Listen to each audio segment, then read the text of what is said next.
সামনের অক্টোবর মানে 2024-এর অক্টোবরে 1 বছর পূর্ণ হয়ে যাবে বাংলাদেশ বেড়ানোর। অজস্র স্টিল ছবি এবং ভিডিও করেছিলাম মোবাইলে, অথচ সেই সব ছবি দিয়ে এই 10টা মাসের মধ্যে সময় বের করে উঠতে পারলাম না ভিডিওর প্রজেক্ট করে ইউটিউবে আপলোড করতে।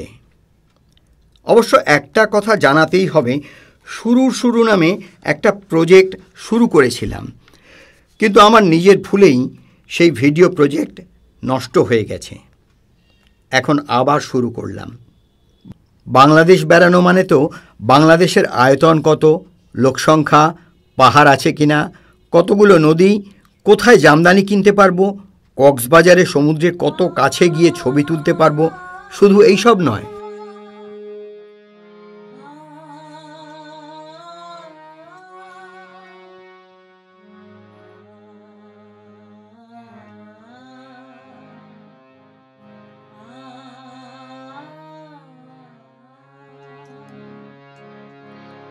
বাংলাদেশ মানে 21শে ফেব্রুয়ারি, বাংলাদেশ মানে মুক্তিযুদ্ধ, বাংলাদেশ মানে ধানমান্ডি, বঙ্গবন্ধু শেখ মুজিবুর রহমানের বাড়ি, বাংলাদেশ মানে ঢাকা বিশ্ববিদ্যালয়, বাংলাদেশ মানে ঢাকা বিশ্ববিদ্যালয়ে মধুদার ক্যান্টিন, মধুদার ক্যান্টিন মানে মুক্তিযুদ্ধের শহীদ, বাংলাদেশ মানে লালবাগ, মেয়ে পরিবিবির মৃত্যুতে শোকে মুহ্যমান পিতা শায়েস্তা খাঁর অসমাপ্ত দুর্গের অবকাঠামো লালবাগ দুর্গ। বাংলাদেশ মানে শুধু পদ্মার ইলিশ খাওয়া নয়, বাংলাদেশ মানে অতীশ দীপঙ্কর শ্রীজ্ঞানের বাস্তুভিটা বজ্রযোগিনী মন্দির, বাংলাদেশ মানে কাঠের নির্মিত 1 তলা 2 তলা রেডিমেড বাড়ি, বাংলাদেশ মানে আমার দিদা, আমার শ্বশুরমশাইয়ের বাস্তুভিটা মুন্সিগঞ্জের হাসারা গ্রাম, যে গ্রামের মানুষ ভারত থেকে আসা মেয়ে জামাইকে দেখে আনন্দে চোখের জল ফেলে।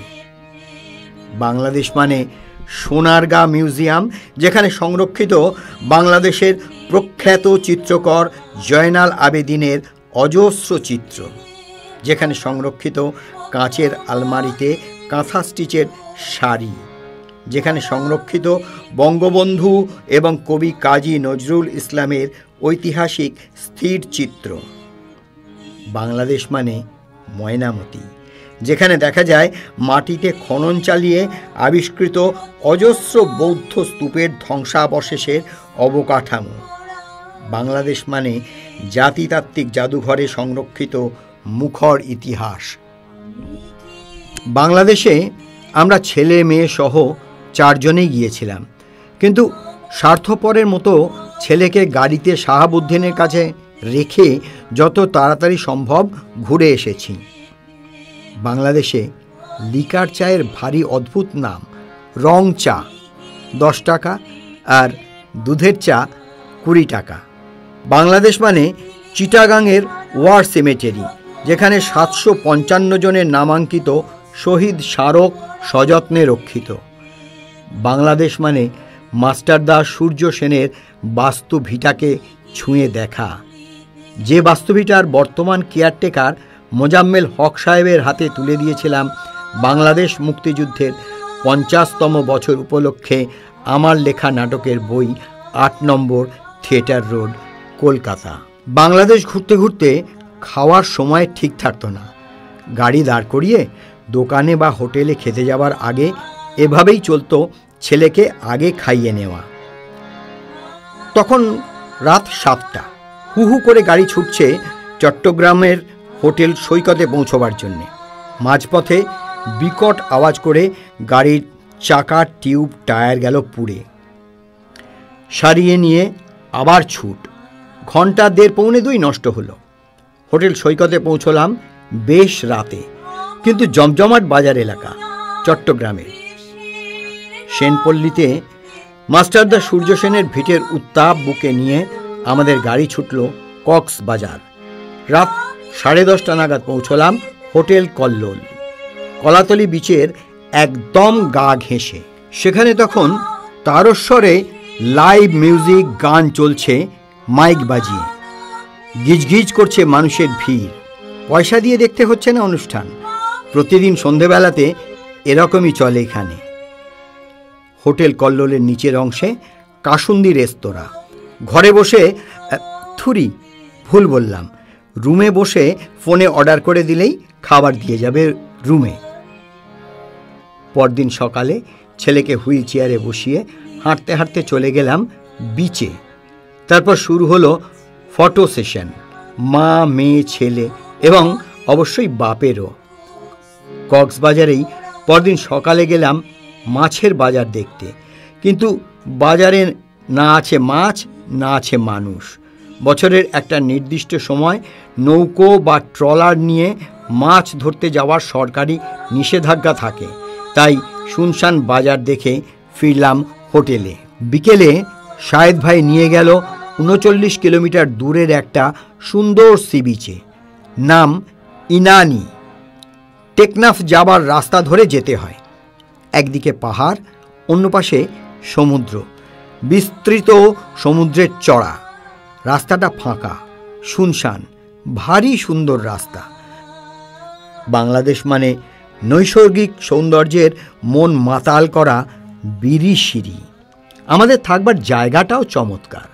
আমাদের ঘর থেকে সবুজ মখমলের লন পেরিয়ে টিনের চালে ঢাকা ডাইনিং স্পেসে সারলাম রাতের খাবার। বিরিশিরিতে পৌঁছানো মাত্রই YMCA-এর কেয়ারটেকার আমাদের আপ্যায়ন করলেন ড্রাগন ফলের রসে তৈরি গ্লাস ভর্তি জুস দিয়ে। চমৎকার স্বাদ। সকালে ঘুম থেকে উঠেই মোবাইল আর গিম্বল নিয়ে বেরিয়ে পড়লাম সকালের বিরিশিরির ছবি তুলতে।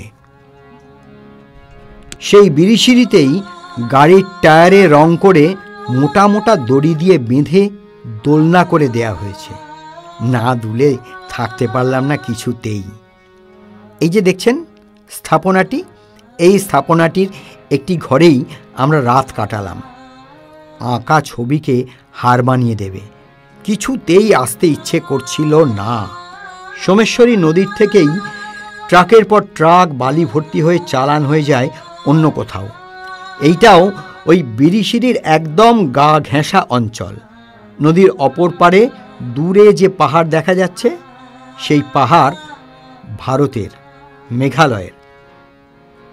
এত সব কথা বলতে গিয়ে ভুলে যাচ্ছি শাহেদ ভাই আর শাহাবুদ্দিনের কথা বলতে। শাহাবুদ্দিন ছিল গাড়ির চালক, কিন্তু শাহাবুদ্দিন যেভাবে গাড়িতে আমাদের ছেলেকে হুইল চেয়ার সমেত ওঠানো নামানোতে সাহায্য করেছে, সে কথা না উল্লেখ করলে পাপ করা হবে, অন্যায় করা হবে। আর শাহেদ ভাই একজন দক্ষ গাইড। প্রতিটা জায়গার নিখুঁত তথ্য ইতিহাস বর্ণনা করতে করতে আমাদের বেড়ানোকে অর্থপূর্ণ করে তুলেছে। আমরা যখন বর্ডার ক্রস করে বেনাপোল থেকে বেরিয়ে পেট্রাপোলে ঢুকছি, তখন আমার স্ত্রী মধুজা খেয়াল করেছে ওরা দুজনেই কাঁদছিল। বাংলাদেশ মানে লালন গীতি, লালন ফকিরের মাজার। লালনের মাজারে পৌঁছলাম যখন, তখন রাত 9:45। ঢুকলাম সেই মাজারে। এই যে যাদের ছবি দেখছেন, তারা দু একটি গান গেয়ে শোনালেন, কিন্তু এর বেশি এখানে দেখা হলো না, জানা হলো না।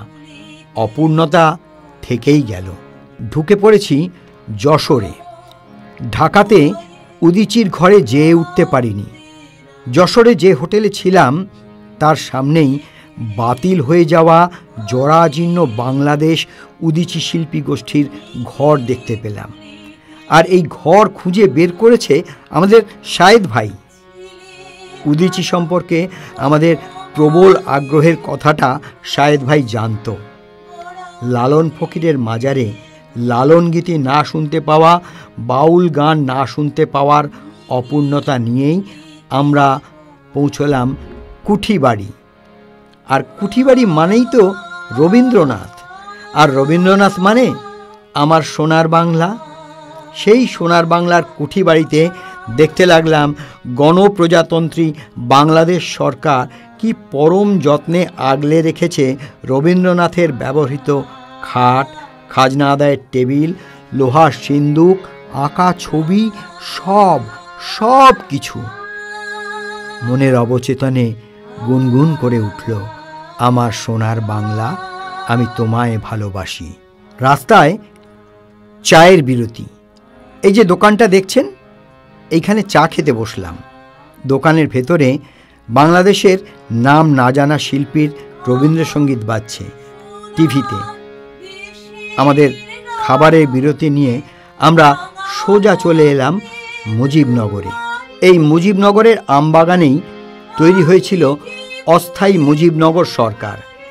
এইখানেই তারা শপথ গ্রহণ করেছিলেন 10ই এপ্রিল 1971। মুজিব তখন জেলে বন্দী। কয়েক একর জমির ওপরে বিভিন্ন মূর্তি করে সাজানো আছে পাকিস্তানি হানাদার বাহিনীর আত্মসমর্পণ, মুক্তিযোদ্ধাদের বীর গাথা, মন্ত্রীদের শপথ গ্রহণ আর পাকিস্তানি হানাদার বাহিনীর অত্যাচারের নিদর্শন। এই যে দেখছেন স্বাধীনতা সড়ক, এই সড়ক সোজা চলে গেছে ভারতের নদিয়ার কৃষ্ণনগরে। এই পথ ধরেই তৎকালীন পূর্ব পাকিস্তানের জাতীয় নেতারা প্রবেশ করেছিলেন মুজিবনগরের আমবাগানে। অস্থায়ী সরকার গড়বার শপথ গ্রহণ করেছিলেন।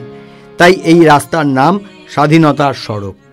এই মুজিবনগরের বিশাল বিশাল বটগাছে আমার মেয়ে আবিষ্কার করল আপনা থেকেই জন্ম নেওয়া অজস্র অর্কিড। ব্যাস, লোকজন ডেকে ভ্যানের ওপর দাঁড়িয়ে মেয়ের আবদারে সেই অর্কিড পেরে দিলেন এক ভ্যান চালক। দাঁড়াও পথিক বর, জন্ম যদি তব বঙ্গে, তিষ্ঠ ক্ষণকাল। ক্ষণকাল কেন, কালের পর কাল, পলের পর পল স্থির হয়ে থাকা যায় কপোতাক্ষ নদীর তীরে। আমরা এসে পড়েছি কবি মাইকেল মধুসূদন দত্তের বসত ভিটেই। ভিটের সামনে বিশাল জলাশয়। বসত ভিটে ঘুরে আমি আর মেয়ে সেই জলাশয়ের সামনে কিছুক্ষণ বসলাম। শাহেদ ভাই ছবি তুলে দিল। বসত ভিটের ভেতরে অপেক্ষা করছিল আরও চমক। মধুকবির বসত ভিটে এ কার ছবি? এ তো লিয়েন্ডার পেজ। ও বাবা, লিয়েন্ডার পেজ মধুকবির বংশধর? জানা ছিল না। জানলাম, ঋদ্ধ হলাম, ভালো লাগায় আপ্লুত হলাম। বাংলাদেশ সরকার পরম যত্নে সেই ছবি আর মধুকবির বসত ভিটে আগলে রেখেছে। ভিটে থেকে বেরিয়ে কয়েক পা হেঁটে পৌঁছলাম কপোতাক্ষ নদের তীরে। ওই যে মানুষটি বসে আছেন নৌকায়, ওনার সঙ্গে কিছু কথা বললাম। জানতে পারলাম নদীটির অপর পারে যে মাটির রাস্তা ঢুকে গেছে, ওইটি নাকি সাতক্ষীরায় ঢোকবার রাস্তা। বুঝতে পারলাম আমরা ভারত বাংলাদেশ সীমান্তের খুব কাছাকাছি আছি। এবারে ফেরবার পালা।